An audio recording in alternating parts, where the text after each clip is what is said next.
In terms of presentations, we have our very own George Lucas, the general editor of the critical edition of Whitehead.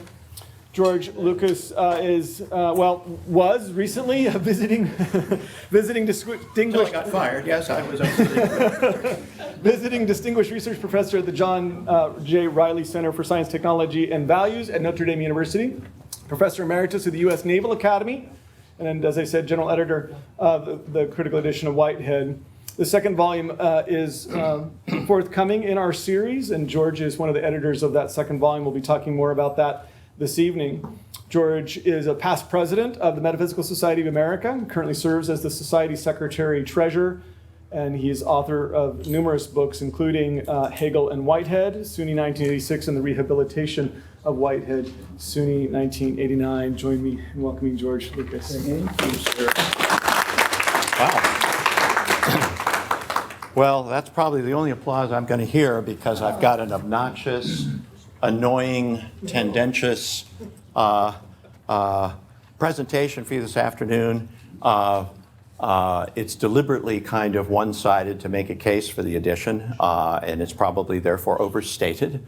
But it's also a good time, if you're not interested in being provoked, to grab a quick snooze before it's time for us to have our wine and cheese reception and get to work on the edition itself.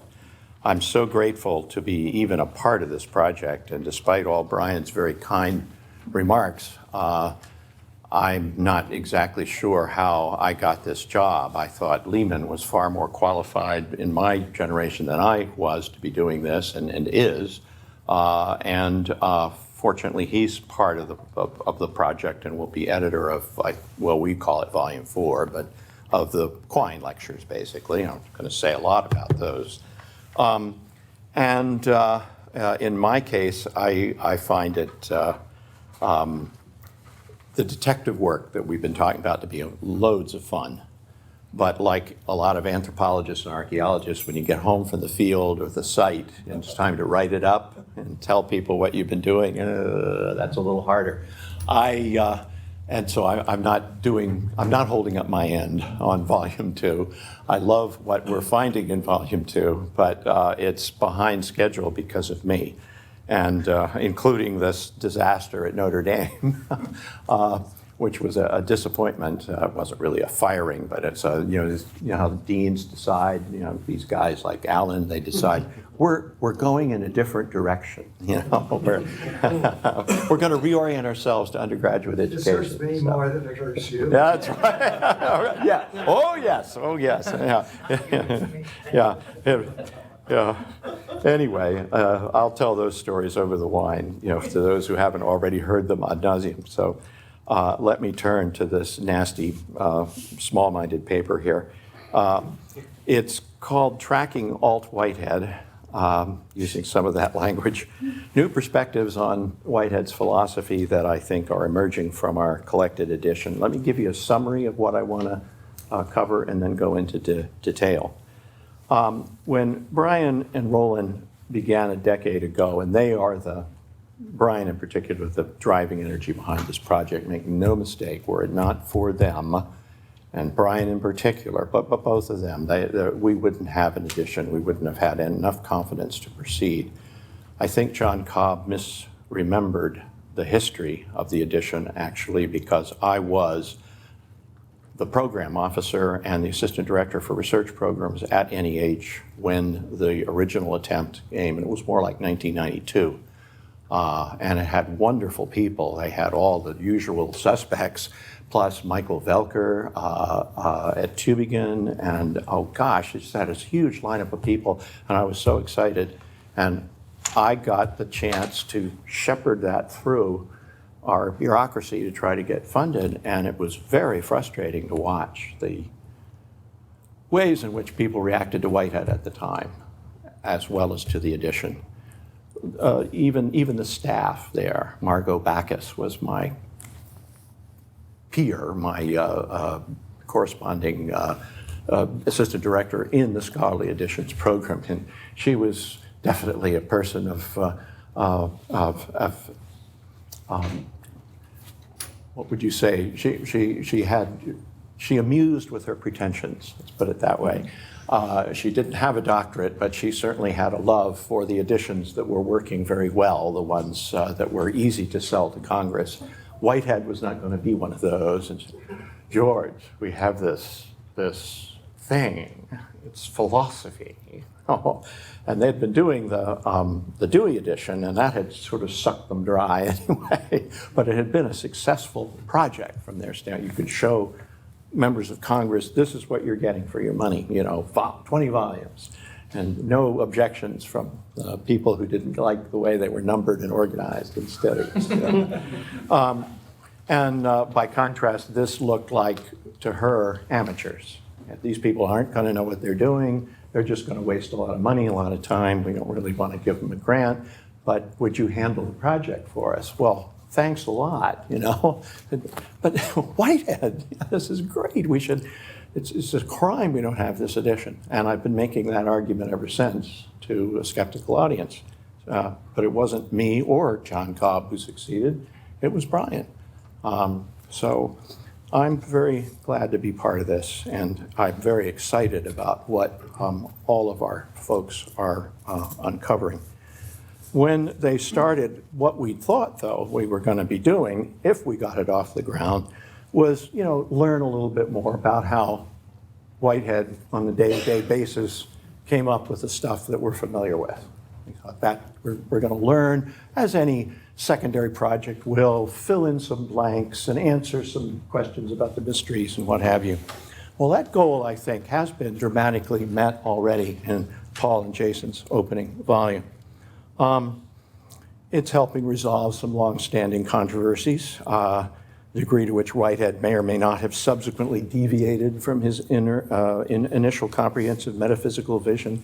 All that sort of that was bottled up in him, he says, just kind of frustratingly inside until, while I was teaching math courses and logic courses at Cambridge, I'm not able to think. I'm in the math department. I'm not in the philosophy department. I'm not a philosopher. So now I get a chance to do my first philosophy by teaching it. But I think there's more than just filling in the blanks that we're getting here. I think we're getting a very different image of his tentative, wide-ranging experimental approach that he took in the classroom, as opposed to what we see in his published works, a more systematic, limited, and it's literarily sophisticated, but maybe somewhat more truncated. There are no diagrams and no equations, for example. The technical arguments are digested in a form that most, a generally well-educated audience of non-philosophers can understand. The classroom lectures also reveal the marked difference between Whitehead's technical philosophical thought and the content of those popular lectures delivered to the general audience. Those are far less technical and detailed than the intricate discussions of physics, logic, philosophy, and its history, even, presented principally to graduate students in Emerson Hall. Henry Scheffer's famous but disparaging characterization, which we've heard several times mentioned, little more than Bergsonianism, that opening lecture, about whose date Victor Lowe was slightly confused. Had he attended, however, Scheffer that is, some of the 82 or 84 subsequent lectures during Whitehead's initial academic year that were accompanied by equations, diagrams never before seen by generations of scholars, Scheffer might well have reached a different opinion about Whitehead's thought, for these reveal a keen, analytical, and scientific mind, arguably far surpassing that of Bertrand Russell, and more in keeping with the eminent philosopher of science and logician whom the Harvard faculty initially thought themselves to be recruiting. The classroom lectures offer no support, on the other hand, for wholly speculative claims like those of Lewis Ford, of sudden discoveries like apocalypsism or temporal atomism, or other dramatic revelations. There's no Verkehren, there's no Heideggerian turning. I deliberately invoke that term that might signal some kind of radical discontinuity between the earlier and the later Whitehead. Likewise, the lectures serve to refute claims based upon arguments from absence in the published works. including some of my own. Decades ago, regarding Whitehead's knowledge of and interest in evolution, for example, based solely on the relative absence and discussion of the contents of those ideas in his published works. The lectures do reveal new and telltale absences of their own, however. As Brian illustrated in his talk this morning, they appear to be devoid, at least in the first year, of any treatment of topics like God, panpsychism, panentheism, or other novel theological insights so intriguing to subsequent Whiteheadian scholars. Rather, the lectures contain little other than purely mainstream, but nevertheless revolutionary, extraordinary, cutting-edge philosophy of science, with discussions of relativity and quantum mechanics far surpassing anything seen in North America prior to this time. If you think about the story we heard this morning from, it was last night from Joe, about Whitehead lecturing the Immigration and Customs officer on the docks on the wharf of Boston Harbor about Einstein and relativity theory. That guy was probably the first person in North America to hear a lecture like that, in all seriousness. This stuff was literally not yet finished. It was on its way over the Atlantic, and Whitehead was the bearer of it. I find that they turn traditional Whiteheadian scholarship, I think, on its head. They invert, that is, these lecture notes, invert or rebalance subsequent decades of mythologization, wishful thinking, and misplaced emphasis. And now I want to turn to trying to prove that or demonstrate it. My first section is entitled Of Mythology, Steel Traps, and Know-It-Alls. The title of that first section is borrowed from Joe's remarkable account that opened our meeting yesterday afternoon, particularly the final section describing notes taken by several students in 1930, including Quine. Joe describes the broad difficulty he encountered in determining what Whitehead might actually have said, what the various students recorded in their respective notes with regard both to the date of Philo's birth and Augustine's city of residence at the time of his death, which Whitehead apparently misremembered, at least initially. It bears mention that Whitehead, like some others that we might mention, tended to rely a little bit too much on his own fallible memory rather than carefully fact-checking some of these details, because he's just giving a lecture, and say, I sort of remember, I guess, or maybe around this time, it's not that important, or if it is, go look it up, You give that assignment to the students. So he didn't look it up himself or check, and he didn't distrust his own memory of things. And it was, largely pretty good, but he made a lot of mistakes. Joe's points were both to assert the value of the comparative and multiple note text to determine just what was going on, and he also, Joe did, offered an aside about Quine, whom he describes as having a mind like a steel trap, but also being something of a know-it-all. Yeah. Okay. Well, as much can be said in response about Whitehead, about Quine, and about the methodology of the edition. To begin with the last of these, it has been my own position, and I really want to emphasize this, that we have inadvertently and very fortuitously stumbled across multiple variant transcripts of Whitehead's actual lectures, of what the man himself said and thought and how he behaved, even maybe how he sounded. I immediately think both of multiple, as I mentioned yesterday, canonical gospel accounts and their differences, and the technique of gospel parallels, putting them side by side to determine overlap and consistency as a method of investigation. The Gospels, when you think about it, aren't much different than Lucian Price. They claim to be literal records of what somebody said and did, closer in time in Lucian's case than Mark's or Matthew's, but still there's an intervening space of time which casts doubt upon their memory and the literalness with which we can take those accounts. So that's not a bad place to start, in a way. Lewis wasn't entirely wrong to think methods of biblical source criticism might work. I'd ask you to do this thought experiment with me. Imagine we had instead tape recordings, but not tape recordings. They would be something more like Edison cylinders.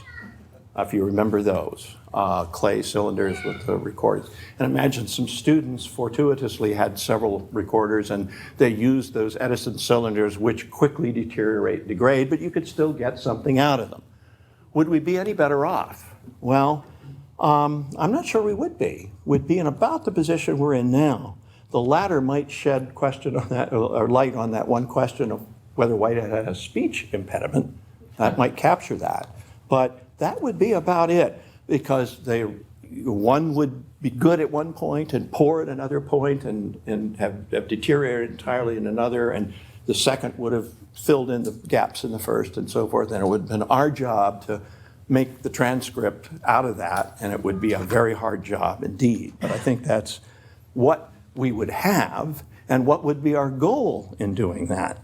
It would be, from whatever the sources, to produce as faithful as possible a transcript of each lecture as Whitehead delivered it. That is to say, our goal is to recover a faithful version of Whitehead's lecture, not simply collect and publish variant notes taken by students as though they were archival materials in their own right. Joe's account reveals the value, but also the difficulty of using these multiple sources while raising questions of repetition and redundancy.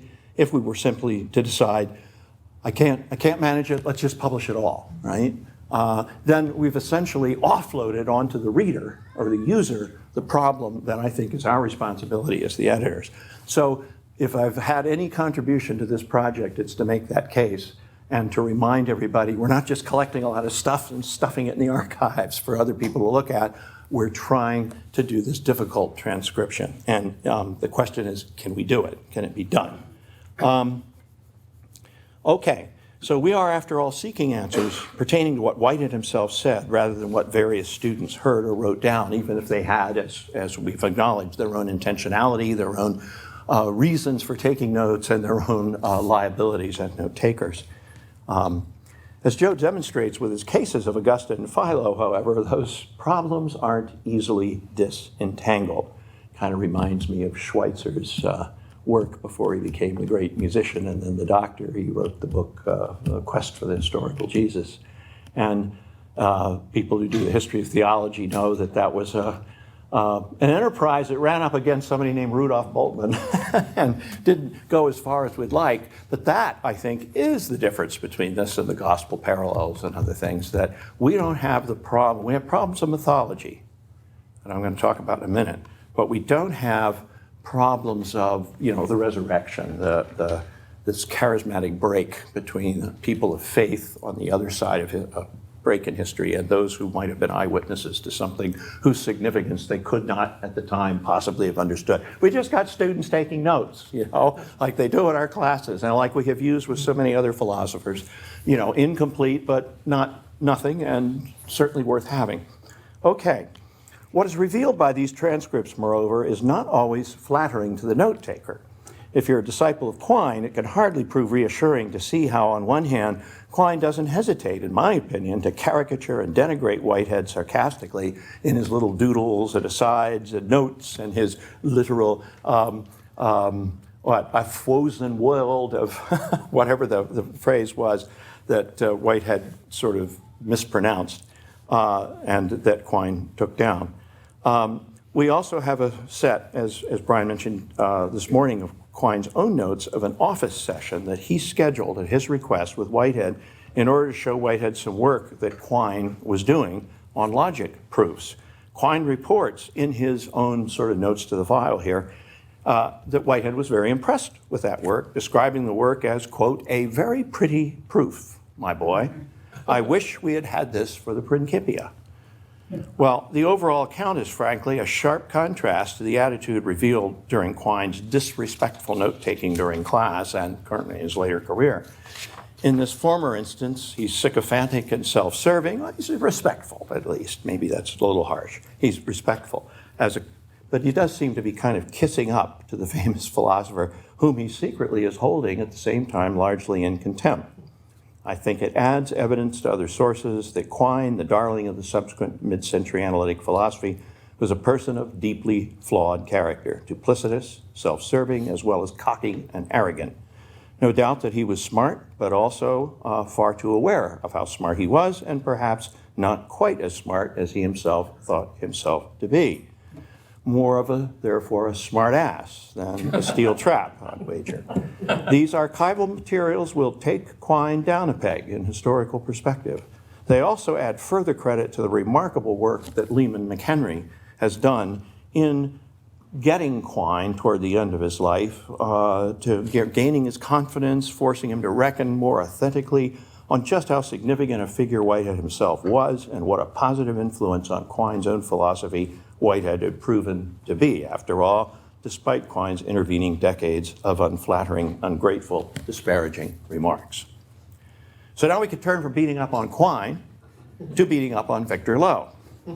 Again, the archival materials coming to light cannot help but serve to diminish a considerable portion of Lowe's own intellectual biography of Whitehead. The Whitehead family itself, as grandson George Whitehead related to me in our first phone conversation, secretly made fun of Lowe, treated him, George said, shabbily, sometimes deliberately and unkindly withheld from him information that Lowe was persistently seeking for his project. George's mother and grandmother, Evelyn, found Lowe, George Whitehead reports, to be something of a pest. Lowe thought himself to have assembled the largest and most complex, complete collection of knock-loss available, but we now know he had at best only a partial realization of what was actually available. Of course, the materials that Jason Bell discovered and recognized the monumental significance of in the Mount Allison University archives, and that Paul Bogard subsequently took the lead in editing, are probably the singular most remarkable case in point. Ironically, Lowe had over the decades attempted to discount the stories he'd heard from Hartshorne and others, saying, and I think there's this guy named Bell, I remember Winthrop Bell, a Canadian, who was taking notes, and I think he had a complete set. And no, there is no such set. There probably was no such guy. He was getting very frustrated, let alone that he or anyone else had ever taken the kind of copious notes that we turned out to have found and published in Volume 1. Joe himself is characteristically diplomatic when he yesterday described Lowe's account of Whitehead's logic seminary, how Lowe found it boring and he's playing, chess, intellectual chess in the back of the room, memory chess, whatever it was. In fact, Lowe, was not intellectually up to it, or even up to the rigors of the Philosophy 3B class, which he inexplicably dropped mid-year early on with that B we saw, and only completed a decade later. You can see Paul's account of this in his introduction and also in his talk today. I knew Victor reasonably well during the last years of his life in retirement at Hopkins, more through the mediation of my friend Jerome Schneewin, who was chair of the department and eager to get this project finished up, than from any interventions of Lewis Ford, for whom Lowe himself had a scant regard. To put it succinctly, Lowe himself was not the sharpest tool in the shed, as his very modest subsequent career at Johns Hopkins bears witness, and also his remarkably undistinguished and extraordinarily lengthy student career at Harvard. You stop and think about it. What was he doing there all that time? He was a gentleman in the traditional sense, to the manner born, as if one of the scions in Downton Abbey, perhaps, but like most privileged elite, not always up to the intellectual rigors required in order to take advantage of his position. It's perhaps time to excise some of the saintly aura that surrounds his reputation. Not that he was especially venal, he was not a mean person particularly, but he had a dark side, nor that he didn't usually behave like the gentleman he was by reason of birth. But he's just not quite the master historical scholar and archivist that he portrayed himself as being. Okay.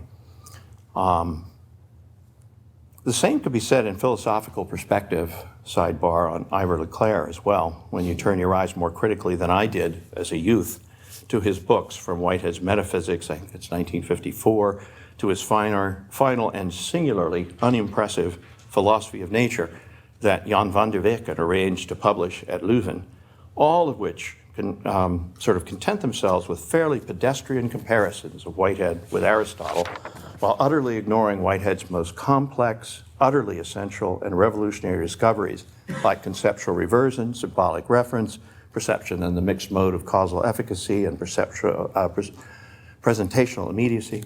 All of that is missing in Leclerc's work from beginning to end, never mentions these things. But these are all observations not connected to the project so directly, so let's leave that for another time. Much to be said about that, C.D. Broad, the whole discussion of the context of what Whitehead was up to and why those doctrines that Leclerc ignored would have been the whole point of the, if you don't grasp what he was doing, how he was trying to solve the sense data problem that all these guys were working on in epistemology with an ontology that made sense of it, you don't get Whitehead. And I think Ivor didn't. I think everyone who is by now familiar with what I regard as the tragic diversion of Lewis Ford's emergence thesis, soundly refuted by Paul's discoveries and interpretations of the Bell manuscripts in particular. If not, I'd be grateful if you would read my piece just coming out in Process Studies today, tomorrow, I'm not sure when. It's been in process for a long time. But I have a little column that I started there. There's only been one entry in it so far, so you may not have noticed it, but it's called On the Trail of Whitehead. And the first piece was about a year ago, and it was about volume 1. It was the detective story, the spy who came in to take notes about catching Richard Bell. And this one is called more sort of prosaically the emergence of Whitehead's metaphysics. And it talks about the problems over the years that we've all had with this thesis of Lewis, this project of Lewis's, which now seems to have been unnecessary and wrong. Excuse me. That's the second installment of my occasional column. But better than that, if you don't want to look at that, read the scathing indictment by physicist Gary Herstein in his review of Paul and Jason's volume.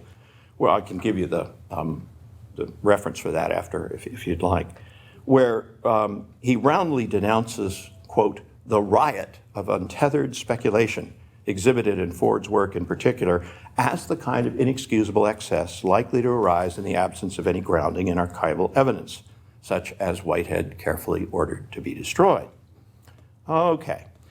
Well, let's turn to a little self-flagellation at this point, since neither Lewis or Victor is here to defend themselves and makes that what I'm doing kind of seem unseemly and cowardly and ungracious. Let me turn my vicious and intemperate attacks upon another equally guilty party, myself. Paul Bogart has already called attention to what is, in retrospect, my clearly mistaken inference drawn from Whitehead's published works that he really didn't know very much or care that much about biological evolution. Mea culpa. What is now the puzzle is why, given the detailed emphasis on both subjects that we found in his classroom notes, that these topics and their importance don't show up really in Science in the Modern World or later. That puzzle is even more extraordinary than the one I thought mistakenly I had discovered back there in the 1980s.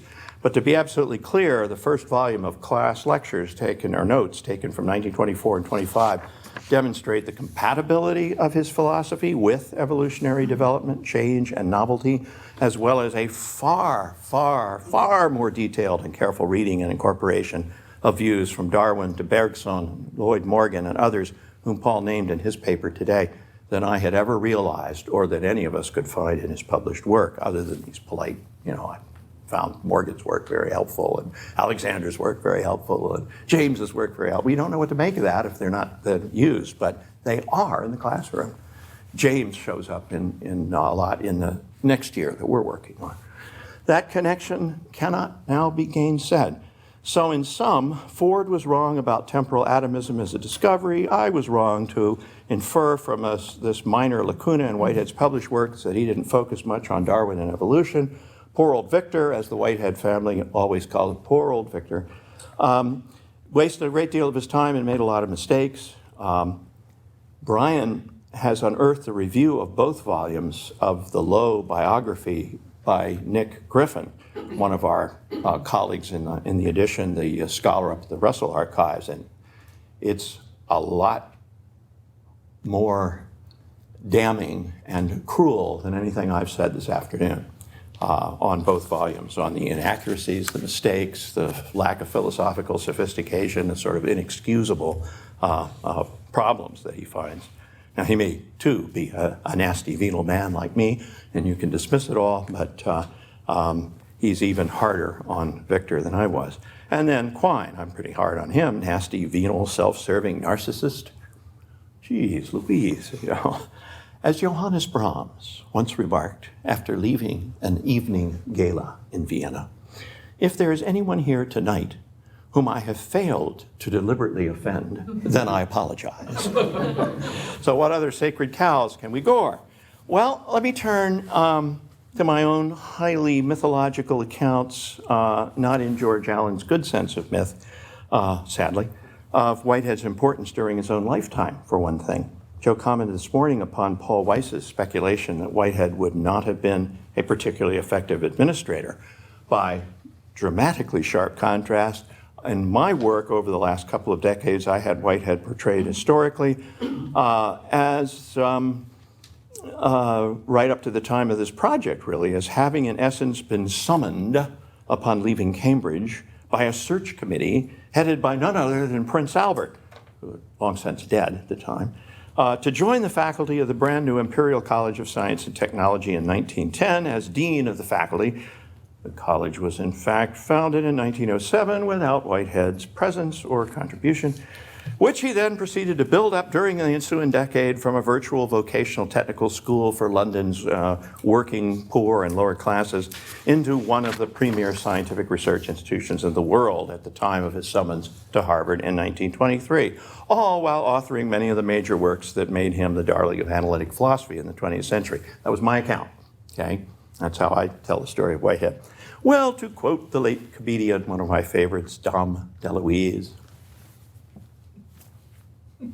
wrong! You know, my accounts were badly garbled, partial truths blended with outright nonsense. Joe and Brian discovered my exaggerations while we were preparing our editorial introduction for the volumes of for all the volumes of the edition. The job turned out to be something like checking the veracity of Trump tweets. My claims made for terrific publicity, and certainly, you know, would excite people to try and, you know, believe in Whitehead's importance, justify his receiving the NIH grant, which we still didn't get. But details are little more than alternative facts and fake news, to my utter shame and mortification.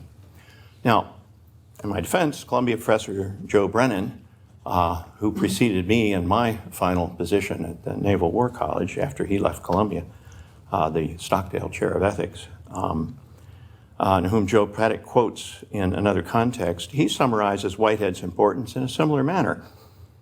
Although Victor Lowe's facts of the matter seem more correct, that Whitehead was in fact merely an unemployed mathematician, living on some kind of stipend and book royalties during his first year in London, and then taken in as an adjunct mathematician at King's College, London, only coming to the Imperial College in 1914 and eventually serving as dean of the science faculty, even later, close to the time of his letter of invitation from President Lowell at Harvard. So he was really only administrator there for, 3 or 4 years, if that. In my defense, again, Whitehead's own son, North, has an account somewhat more like mine in his unpublished autobiography. I think the title is Now I Am an American. And he put it together in the, I guess it was late 50s, early 60s. We have a copy here, I think. I was reading that over this past spring. George Whitehead loaned it to Brian and myself. And Joe quoted from it elsewhere in his paper yesterday concerning the home life of the Whiteheads in Grantchester and in Bloomsbury. Both, by the way, were not wealthy or desirable neighborhoods at that time.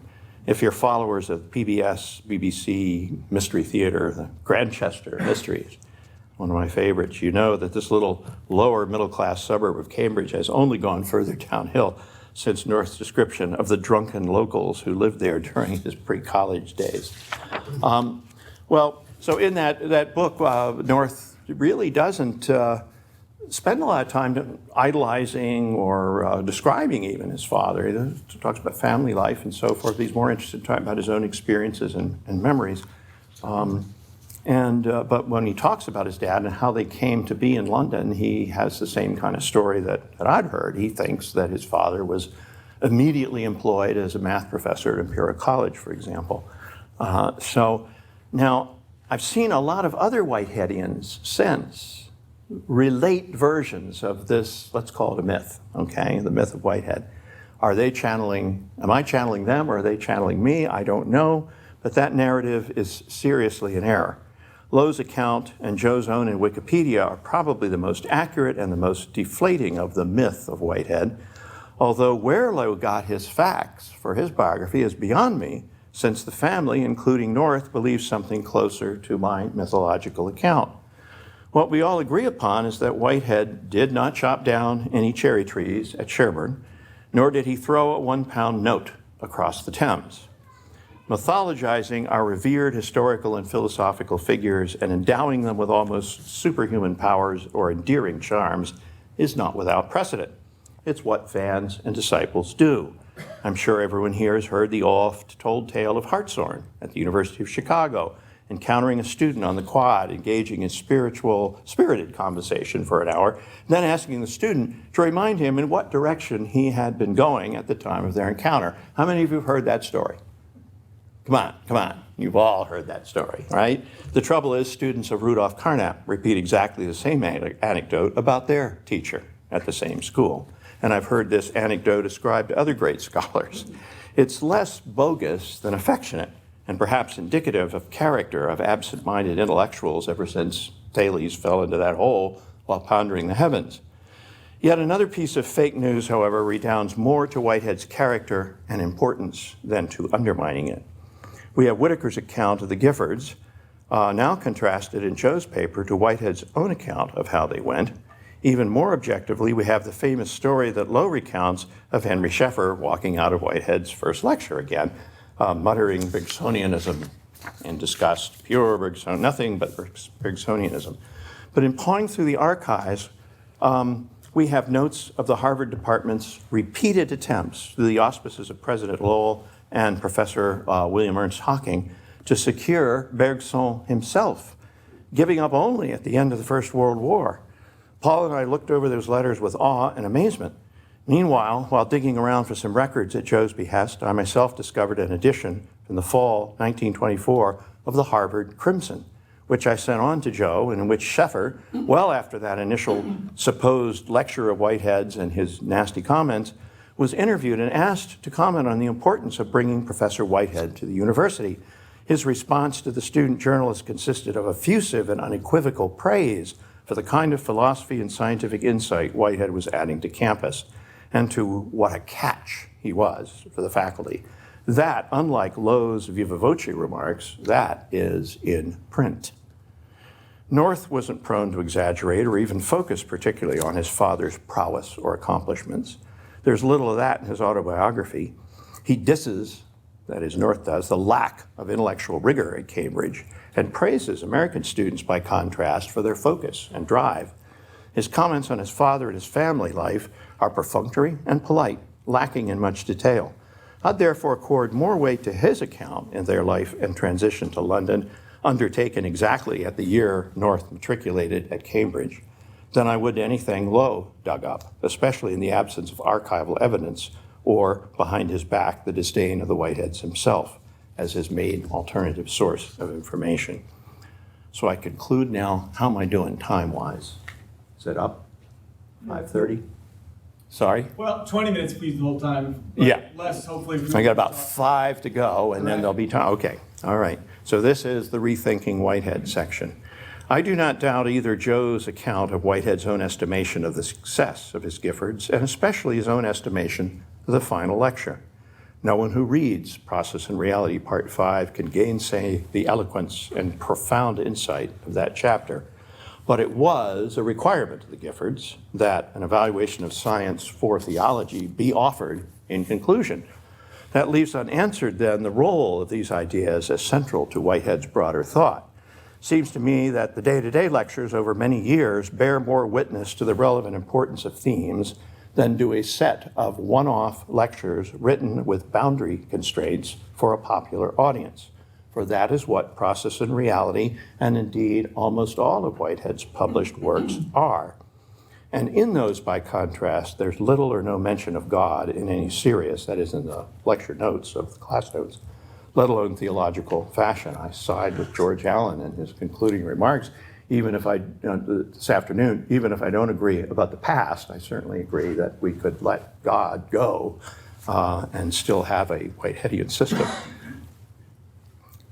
How a guy who wrote a book called Brilliant Trilogy, The Importances of the Past, could then talk about it not being actual in some sense, or real in some sense. That's something we'll have to discuss at the wine course. The ultimate demythologization, then, is to claim that Whitehead's own desire that his published lectures be permitted to stand alone without further secondary commentary is gravely paradoxical. It is the daily, yearly classroom lectures for serious students, not the occasional popular talks for general audiences, that should define his thought. And if that is so, then we don't know the real Whitehead, or what I've termed now the Alt-Whitehead, unless and until we're willing to delve into those lectures more deeply. They are not to be characterized as secondary interpretive materials or even knock-loss. They are primary archival source materials that take us deeper into the real Whitehead than anything he himself formally published. He was, after all, a brilliant essayist and a writer, but he was barely better a research writer than he was a correspondent. All of that work was done in haste, sloppily, carelessly, quickly, consistently, and in part to satisfy editors and the public, and frankly, in part to pay the bills, as Evelyn herself bore witness. He was very impatient with the writing process, and certainly with the editorial process. So why on earth he would tell us we need to pay attention to his published works and not other things is beyond me. I think he was dead wrong. As Paul beautifully portrays it in his introductory essay in Volume 1, by contrast, we've got Whitehead in the classroom, got a direct window into his mind at work, which I've characterized in turn, the classroom, as his laboratory. In these classroom settings on a weekly basis, Whitehead experimented, tested ideas and concepts, bounced them off his students, listened to their reactions after class, reflected, changed, expanded, and further developed his nascent metaphysical ideas. His classroom was his sounding board for his own fledgling ideas. We don't have extensive drafts and notes of his works because he never really took the time to put them together. When he did, he threw them away, largely, and in terms of his classes, largely because those kinds of things never existed. We mistake our own preparation for his preparation. He was not a philosophy professor, he was a mathematics professor.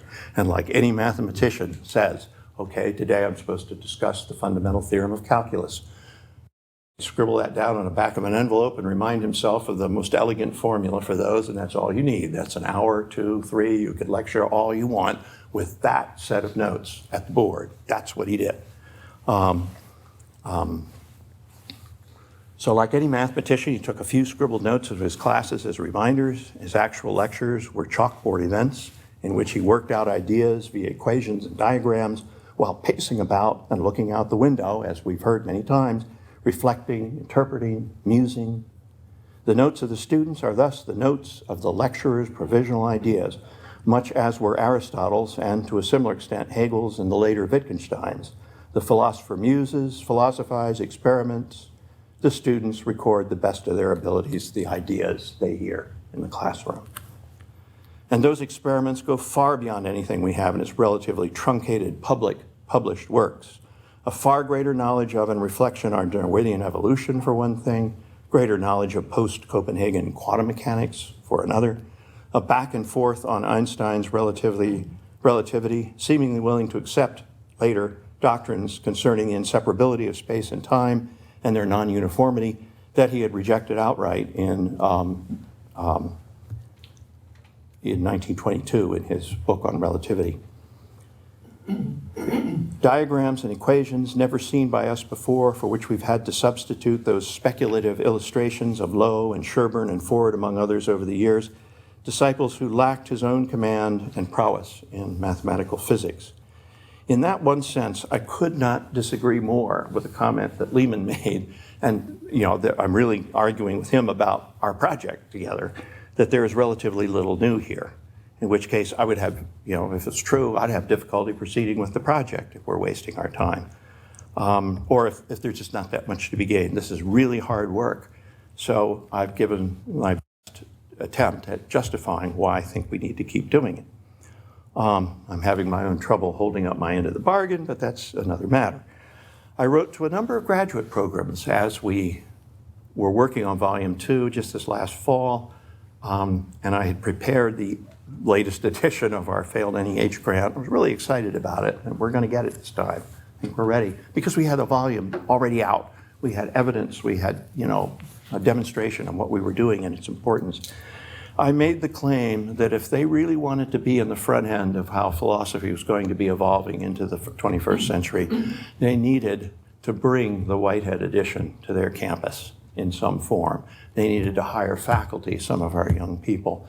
They needed to bring graduate students in to work on the edition, write their dissertations on this material, and contribute to a revitalization of this Alt-Whitehead, of this tremendously significant philosophical figure as the new and remarkable philosopher we all know or believe him to be, focusing primarily on these lectures, as we do with Heidegger and Husserl, rather than merely relying on their publications. Sadly, to my crushing disappointment, no response, not even the dignity of a reply saying we're not interested in Whitehead or your proposal. Nevertheless, it remains the goal of this new Whitehead edition to restore something of the original reputation Whitehead enjoyed when he was first hired into Harvard's venerable philosophy department in 1924, as well as to call attention, through recent discoveries of the lecture notes and papers long thought missing or destroyed, to what he actually taught to students and faculty at Harvard. It's remarkable to see how revolutionary, even now, was the work he was doing at the time on the philosophical foundations of relativity theory, the universal algebra of quantum mechanics, later championed by Paul Dirac, non-Euclidean geometries in the 1920s and 30s. So-called Whitehead's axioms are routinely invoked as the foundation of contemporary projective geometry by mathematicians with little or no interest in his philosophy, while Russell, as we know, credited Whitehead with devising the symbolic notation conventions, many of which have now just fallen into routine commonplace in standard textbooks on formal symbolic logic, predicate logic, and truth trees. Discovery of some of these long missing archival materials is a fascinating detective story unto itself, which the individual volume editor's remarkable prologue to Volume 1 relate and interpret in detail. But they reveal, in the end, a logician and mathematician hard at work on some of the most intricate details, as, for example, nuclear structure, the geometry of space-time, in close dialogue with Einstein and other major contributors to these scientific revolutions of the day, while drawing out, in his case, the epistemological and ontological implications of these discoveries with a technical capacity far exceeding that of his philosophical contemporaries, including even Bertrand Russell. His own modesty about this should not be allowed to detract from that fact. All that occurred during a time which these new concepts in physics had just been published in Europe and were only beginning to make their way and their influence felt across the Atlantic. None of that really comes across with that kind of force in his published works, which, as have kept saying today, largely based on lectures to the general public, difficult enough to be sure, but apart from Part 4 of Process and Reality, not really indicative of the difficult and close technical work that Whitehead was simultaneously undertaking with students and specialists in Emerson Hall. To conclude, when we began the edition, we expected to shed greater light on how Whitehead had originally formulated and subsequently developed the ideas found in those published works. We're now in the midst of discovering, somewhat to our shock and awe, that we are for the first time observing an entirely different scholar, one who is much closer to the figure that the Harvard department originally thought itself to be hiring as an acceptable alternative to Russell or Bergson. There is certainly an Alt-Whitehead. I'm convinced that that Alt-Whitehead is the true and authentic Whitehead, one markedly different, more complex, and even more deserving of our respect than the public published figure we have long admired. Thank you very much. So there's lots there, and I hope you will join me in digging into it with George. But I'm going to just steal some of our break time, because we've got a 15-minute break, so as to have a little longer period to get into this, if there's appetite. So I've got Lehman, and then Bill, and then Helmut. Don't go, okay. Lehman. You must know that piece in Plato's Timaeus where he says we're trampling on the orphan of Pythagoras. Since That's he's right. dead, right? Since he's dead, that's right. So in that context, I want to defend the orphan a little bit here in terms of Lowe and Klein. Both of them were students in Ohio who had, in the case of Quine, read Principia Mathematica. In the case of Lowe, Science in the Modern World, and were excited, went to Harvard to study with him. Both found him completely baffling and incomprehensible. So it's not surprising to me that Lowe would bail out. I mean, I just try to imagine myself sitting there and listening to these lectures and not getting anything out of it. But, you know, I think in the case of Quine, he says he took refuge in the concept of extensive abstraction. That was the only thing that he could understand, enough to sort of pass the course.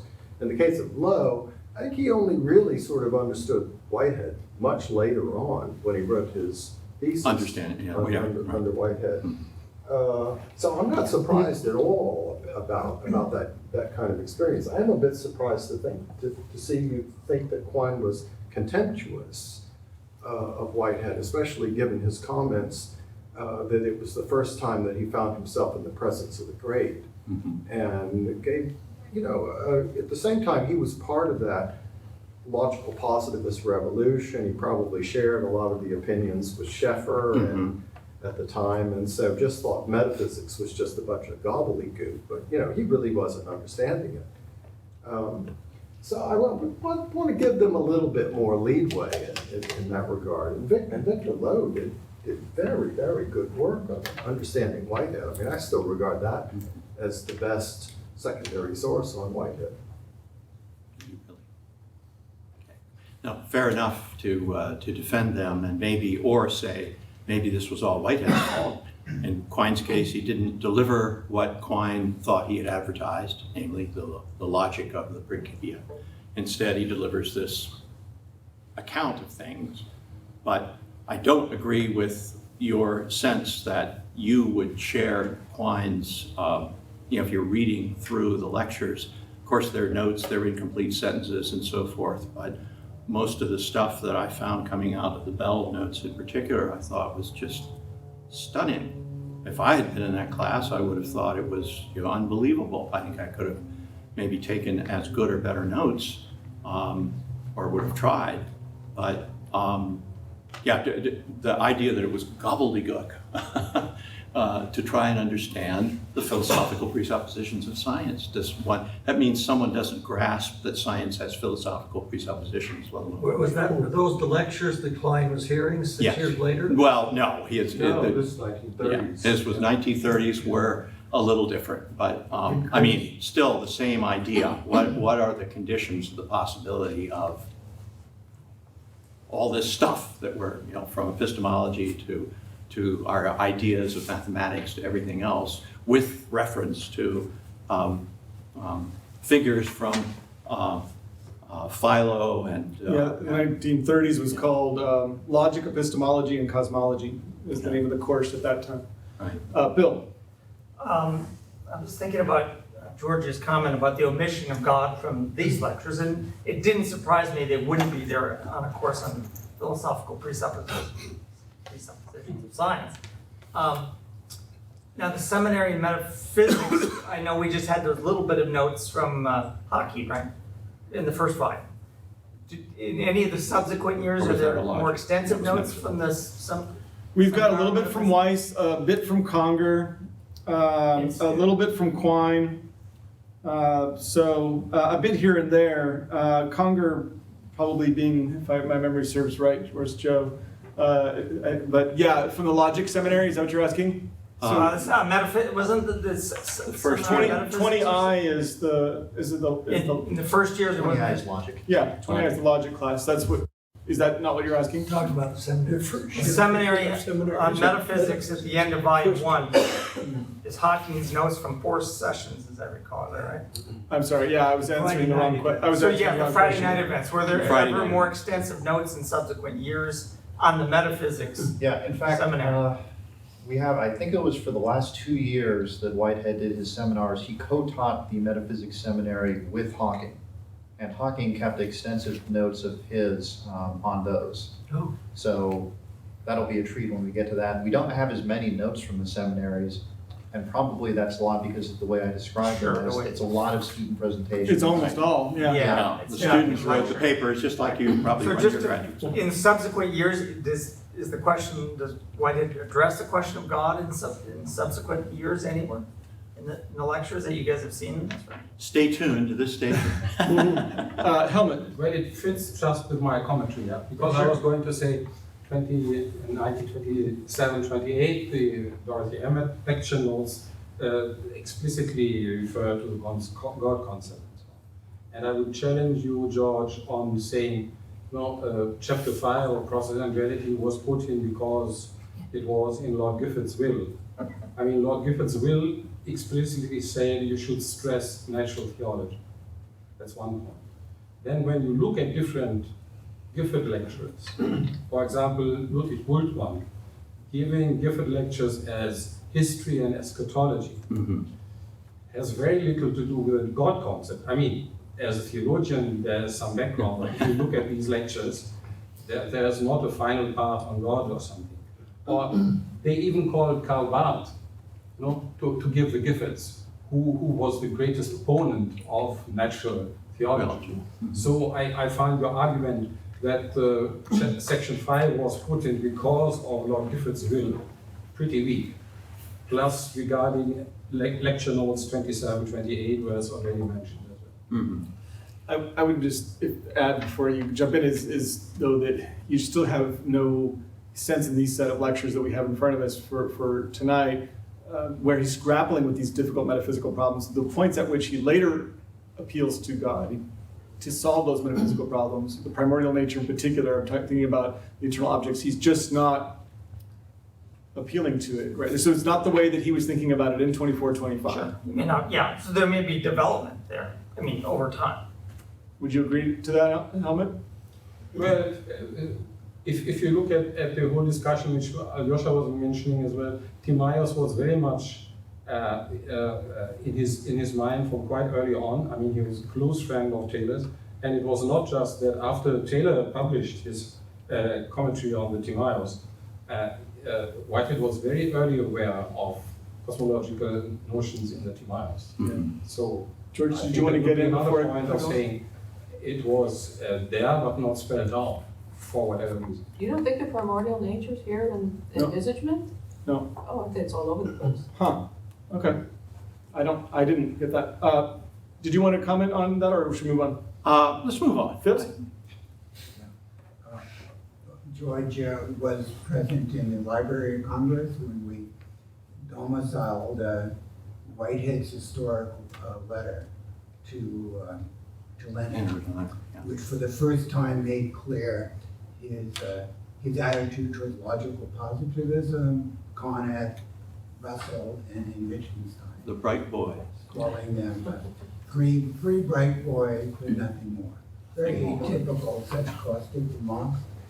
But you see, George, you've emulated Whitehead. With caustic remarks. Sometimes causticness is deserved. But Whitehead went on to say, not only that he detests Wittgenstein, comparing him to the arrogant master of Oxford College. Right. But more importantly, he said, if their modes of thought had prevailed for 10,000 years, intellectual history would be very weak. Now, a few other comments, please.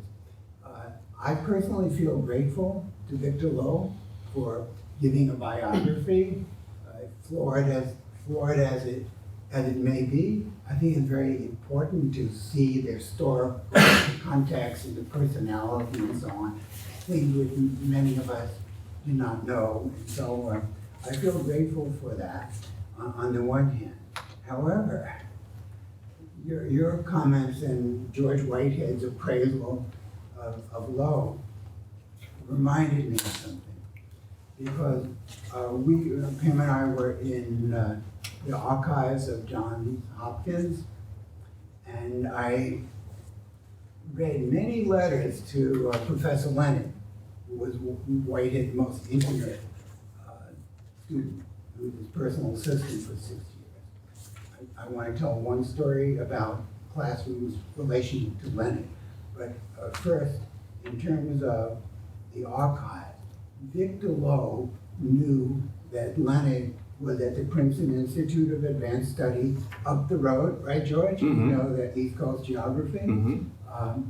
At the Princeton Institute, working with Gödel. And he sent so many letters begging for that letter, because there was something in the air that there was a letter that wasn't destroyed, and there was some very significant comments about that from Whitehead. And he was right.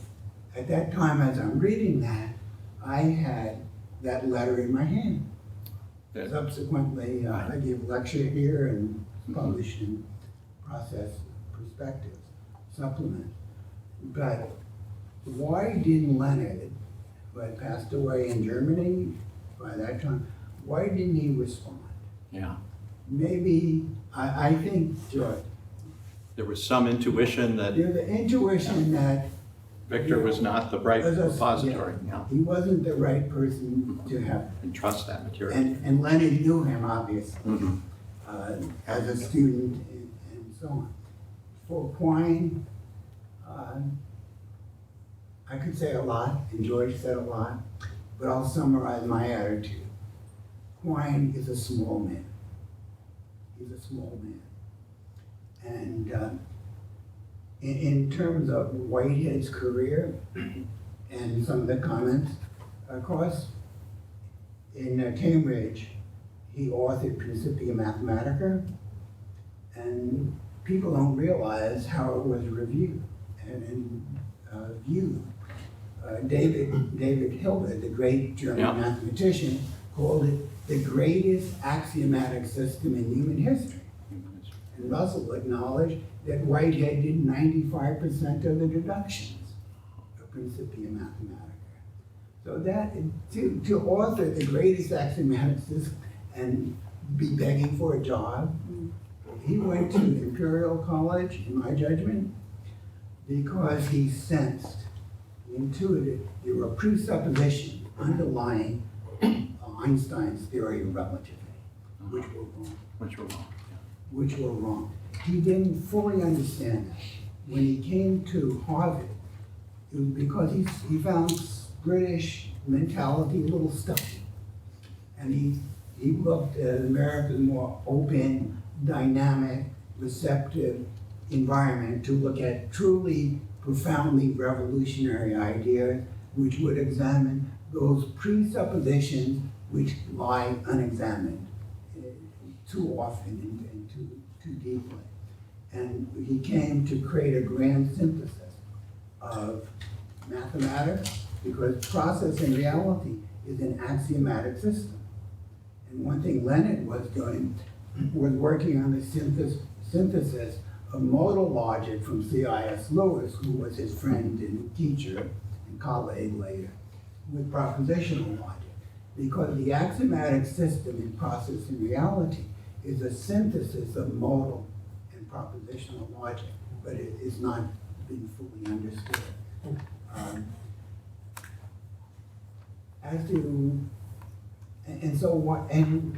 he's coming to Whitehead was seeking an even grander synthesis that would include aesthetics, as Helmut talked about, and the human, the mental dimension, would involve biology and the role of organisms.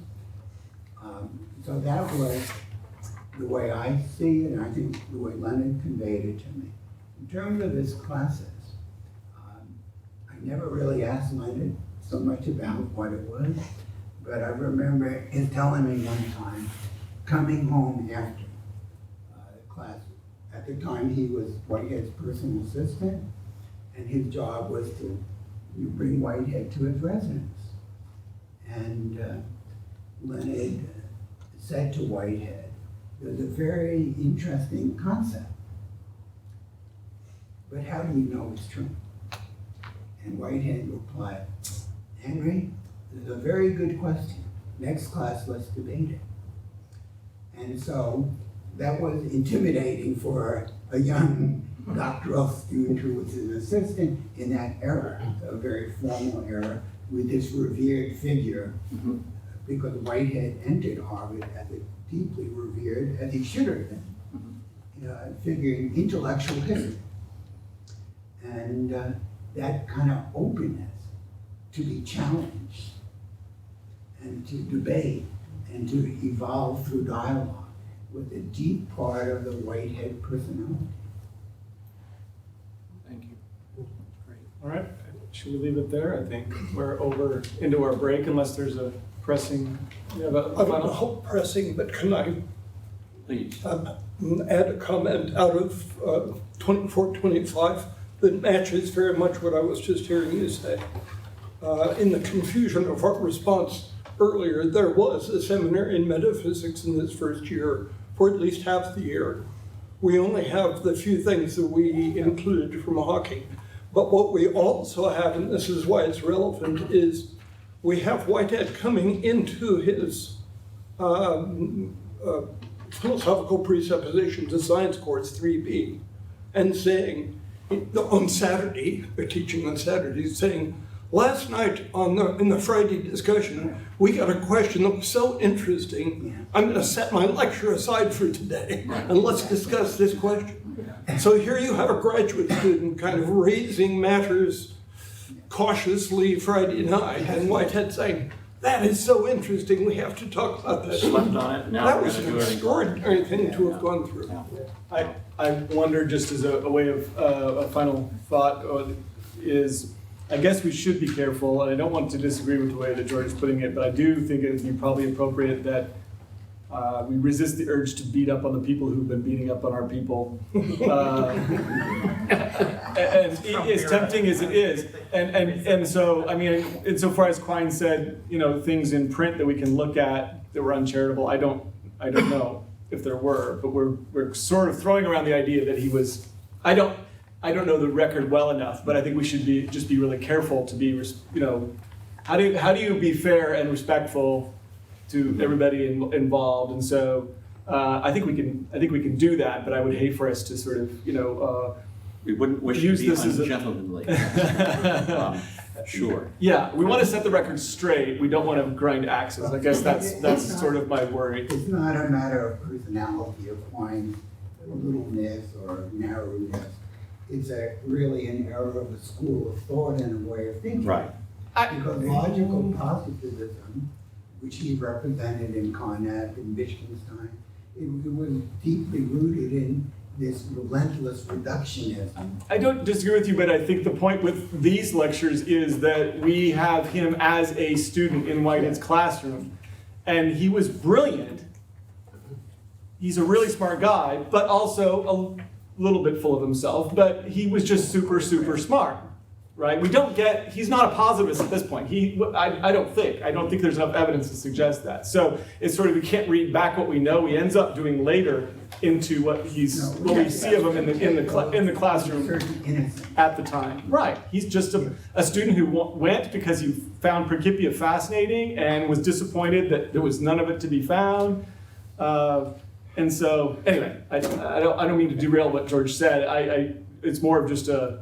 No, I said I deliberately was going to be tendentious, and I meant it because I think that a case needs to be made, if it can be made, for the importance of these materials bearing on these questions. Whether the case needs to be made by dumping dirt, dishing dirt, whatever it is we call it, Trump style on some of the people who themselves might deserve some of that treatment and might have engaged in themselves. That's a secondary issue, and you're probably right. Be judicious, be prudent, and make sure there's evidence. I think there is in these notes, Okay. but that's another matter. All right, so thank George again. No, Take maybe 5 minutes, and then if you would like to stay and listen to some editorial discussion, you are welcome to do so. Or we will see you back here tomorrow morning if you're able to come, starting at 9:30 with Jason Bell and Jude Jones. looking at it.